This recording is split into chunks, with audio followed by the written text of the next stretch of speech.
घटनेत बदल करण्याची भूमिका घेतली तर आरक्षणाचा प्रश्न सुटू शकतो. अहिल्यानगरमधील कार्यक्रमात शरद पवार यांचं विधान. 72% आरक्षण तामिळनाडूत होऊ शकतं तर घटनेत बदल करता येऊ शकतं असंही त्यांनी म्हटलंय. असे प्रश्न सोडवायचे तर शेवटी राष्ट्रीय पातळीवर निर्णय घेतले होते. केंद्र सरकारने याच्यात निर्णय घ्यावा लागेल.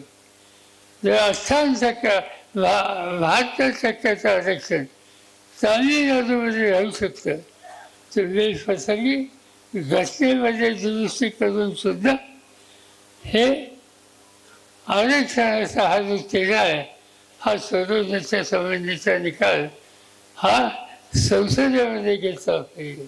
आम्ही संसदेच्या काही सहकार्यांचे सुसंवाद साधतो. मी हे संख्या या ठिकाणी आहेत. आमची त्यांची आणि अन्य सहकार्यांची बैठकी झाली की आपण गरज पडली तर घटनेमध्ये दुरुस्त करण्याची आवश्यकता आहे ही बाब देशाच्या अन्य राज्याच्या घटकांना आपण पटवून देऊ. आणि हा प्रश्न फक्त महाराष्ट्राचा नाही, प्रत्येक राज्यात राहणारे घटक आहे. शेतकरी वर्ग आहे, सैन्यामध्ये गेलेले वर्ग आहे,